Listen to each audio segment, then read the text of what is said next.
You guys remember Raging Blast? I do. Talked about it last year, and while it did receive a lot of mixed reception when it first came out, I personally thought it was a really great game, even though it did have some of its problems. But 1 year later, we were treated to the second game and last game in the Raging Blast series, Raging Blast 2. Lots of people seem to agree that this is the better game out of the two. So, what do I think about it? Well, since it's getting close to 10 years since this game was released, as I'm writing this script, I think it's the perfect time to get to the sequel. This is Dragon Ball Raging Blast 2. Also, what do you guys think about new avatar emotes? I'm trying something new for Retrospective Season 2. This isn't going to be permanent, it's just going to be for some reviews. If you guys don't like it, I'll just go back to my room. So, not a very good reward.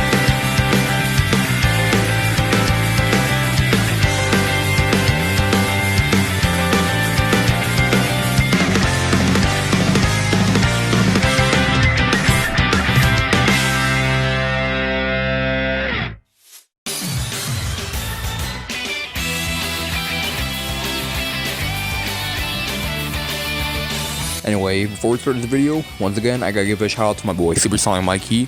He's the guy who just made the intro I just saw. You know, if you can't, read the credit. Anyway, Mikey, you did a great job for the intro. I love it so. Good luck with the rest of the song Hyperdrive. Anyway, Raging Blast 2. Alright, let's get on to the story mode. Well, there isn't one, at least not traditionally. This game's replacement for story mode is called Galaxy Mode. Here you go through many challenges as you do unlock many characters, and there is a lot of characters in this game. Honestly, there's just as much as Budokai Tenkaichi 3. For missions themselves, for each standard versus match, the difficulty increases the more you play through them, which can include the computer players being more stronger, or having to beat an opponent without any health, which is honestly a dumb design choice.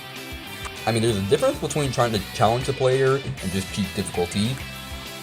Galaxy Mode can be fun, but I wouldn't recommend playing it all the way through. You don't get a PlayStation trophy, and I'm pretty sure you don't get an achievement on Xbox. All you get is a small little cutscene of Battle of Omega playing in the background.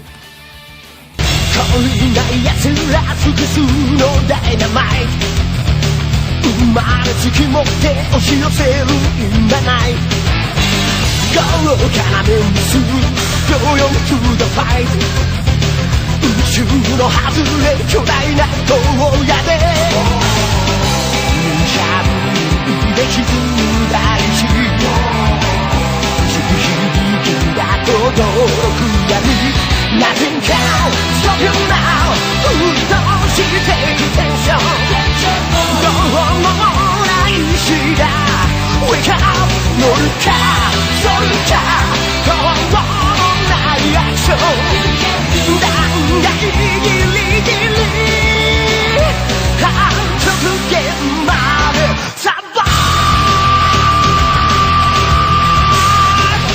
There's also certain button prompts that pop up during Galaxy Mode to do certain moves, to do a combo, and win it a certain way. Do all this and you get an item that will make Galaxy Mode a lot more easier. While I like the concept of Galaxy Mode, I'm kind of disappointed that with the bigger cast of characters, like including movie characters like Cooler, Bojack, and Android 13, and the new character, Hashiak, it's kind of disappointing that there's not a more involved story mode in this game. I mean, this game isn't completely devoid of story mode. In fights with certain characters, they all have quotes that will be used in a cutscene, which is honestly kind of cool, but it's still kind of disappointing though. Alright, let's get on to the other modes. Sadly, there's not as many modes as the last game, but what is there are Battle Zones, Tournament, and Online. Let's start with Battle Zones first. In Battle Zone, you pick a character, and then you pick a zone. Each zone is different from the character you fight, the stamps you collect, and what handicaps you have. Although, if you lose, you don't get to retry the fight. As you move throughout the zones, they'll get harder and you'll unlock new paths, and sometimes you can hit and pass. This mode can be fun, but it can be a little bit tedious at times. In tournament mode, it's mostly the same from the last game, but as you fight in more tournaments, you unlock more commentary. Not only that, but if other characters like Goku or Vegeta are in your tournament, they'll come and commentate over your fight too. I think this is pretty cool because it kind of feels like you're in the fight and you're hearing other people cheering you on. And then there's online mode. There aren't really any big changes aside from when someone disconnects from a fight, the game takes it as a loss, so whenever that happens, make sure you have enough self-control to not snap your controller in half. Anyway, it's pretty standard mode we can disable items, and in custom mode we can turn them back on. There's also tournaments in this mode too. Alright, let's get on to the fight itself. The fight has been expanded a lot since the first game, and sort of like the mechanics from BT3. Instead of cancels, the game mostly focuses on follow-ups. When you do a smash attack, you need to act away with another attack right away. It sort of takes away the individuality from the characters before, but there's still a little bit of differences from what the characters do. There's also a lot more freedom around the map than the first game. While you can't go all around the map, there's still some stages that really feel open-ended, and you kind of feel like you're fighting as the character from the anime. Although, if there's one thing that kind of bothers me about this game, that it's really easy to spam super and ultimate attacks, and self-destruct ultimates like Majivij's Fallen Explosion and Super Boo's Revenge Bomber. I feel like you should die immediately instead of having a little bit of health left as punishment if you miss the enemy. And also, I kind of wish that when you hit someone, there's a smash attack like the first game. Okay, let's get on to the things that I do like. When we pull off an when we pull off an ultimate, instead of having one character on the left side pulling off the attack and the other one getting blasted like the first game, all ultimates have different outcomes. For example, Full power!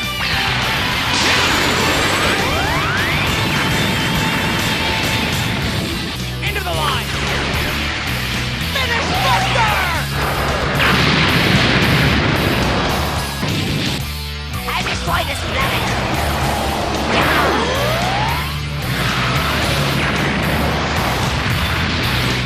I'll make you pay!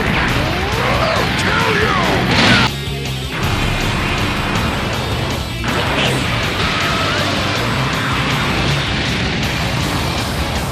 You'll make lovely fire.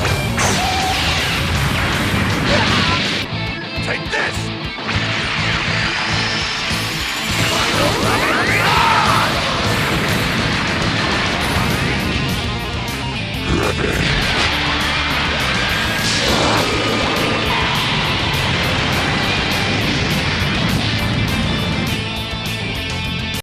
I really love how there's more variety with different attacks than just seeing them over and over again. Also, when you deflect an attack, there's also a cloud of smoke where the attack would have landed, and you can also get ties and clashes and beam struggles. And the transformations are still looking as good as the first game. It's cooler finally getting a good one for once. The biggest change to the fighting system is Raging Soul. When you charge up your ultimate, you have the chance to go Raging Soul by pressing R1 on PS3 or RB on Xbox 360. When you press the button, you go into Raging Soul, where your attacks are stronger, you can do more combos, and your power has been increased. The downside is you can't do super or ultimate attacks all in this mode. What's really cool is that when you go into Raging Soul, the song Awake Blaze, you can go into the settings and change it to whatever song that you want so it doesn't get repetitive. I mean, I like the song Awake, but it just kind of gets tiring every time I hear it going into Raging Soul. Overall, the fighting system is pretty cool. You can do great combos, and when you get the hang of it, fighting this game is pretty cool, man. Now onto the customization. Customization is way too limited, at least compared to the last game. You only have 10 slots to put attacks in, and it's also limit points. The amount of points they gave you are way too low. Even with the max stats of 41, there's still not enough to make an overpowered character. Some of the items here awaken your character. When you equip one of them, raise how many limit points you have. As a downside of this, it limits how you want to make your character stronger. Even then, you still have 10 slots, so you can't really get many points without running out of space. Overall, this customization isn't bad, it just doesn't really reach the full potential like the first game. Now let's get on to the graphics. First, I just want to say that I love this opening. Like the animations, the models, like everything about this intro just looks so great. Like it's been 10 years since this game came out and it looks just as fantastic as most upcoming PS5 games. Or maybe not that great. The soundtrack is pretty good, but in my opinion, not as memorable as the last game.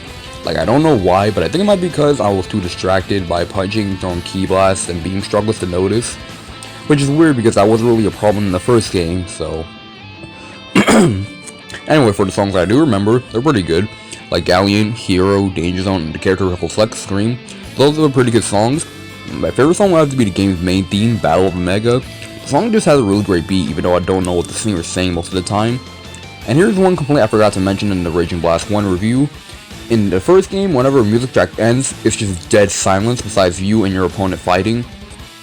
Although here that problem has been fixed. The music track actually loops when it's coming to an end.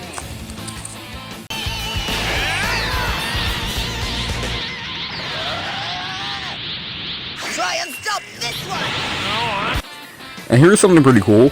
Some copies of Raging Blast 2 use tracks from Budokai Tenkaichi 2. So what happened was that the composer of Raging Blast 2 took some songs from Dragon Ball Z Kai's music and put it in the soundtrack, and he got in trouble for it. So while the first couple of copies of Raging Blast 2's intro goes like this, Take your chance!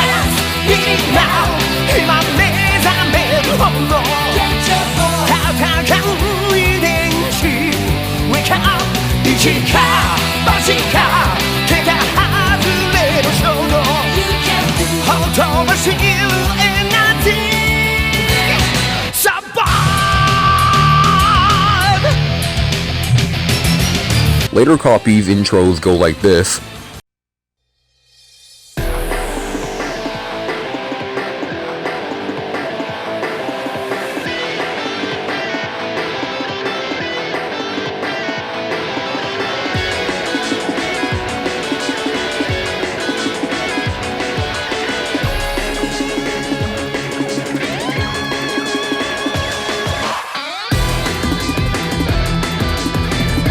So in later copies of the game, they replaced the song Battle of Omega with the Gatebreaker from Budokai Tenkaichi 2. While I think Gatebreaker is a good song, I don't think it really fits the intro of this because Battle of Omega just hits a little bit harder for this intro. But that's just me. So overall, this game is pretty good. The graphics are fantastic, the fighting game modes really give a lot more replay value, and it's just really fun to play with friends, or in my case, two brothers. And I know some of the hardcore DBZ fans are going to be like, oh, BT3 is the best game ever, go fuck yourself. I mean, I get it, BT3 is a great game, but LB2 is still pretty solid. Not as good as BT3, but it still tries. That being said, I still kind of like the first game better. This might be nostalgia talking, I don't know, but there's just something about it that makes me put it above Rage of Blast 2. I think it might have something to do with having a more involving story mode, or there's more challenges, and it just feels better to play. But yeah, Rage & Blast 2 is a pretty good game, I really recommend it. I would love to see a Rage & Blast 3, but it looks like Bandai has just forgotten about it and moved on to other things. And while it's not likely that we'll be seeing Rage & Blast 3 anytime soon, the series still has its fans. There's still Let's Plays, online fights, mods that insert Super Saiyan Blue, Goku, and Vegeta. There's even a Rage & Blast 3 fan game. But for now, it looks like the Rage & Blast series is finished. But that's enough about me talking about a 10-year-old game. So if you like this video, make sure to subscribe and leave a comment. Join my Discord server, want to chat with me or other mods. Follow my Instagram or Twitter if you want to see updates for upcoming videos. For my Twitch, I stream on weekends at 9:30 p.m. and 6:30 p.m. Eastern Time. And make sure to subscribe to my second channel for bloopers, Twitch archive, or for just shit posting. But anyway, thank you guys for watching, and I'll see y'all next time. Peace.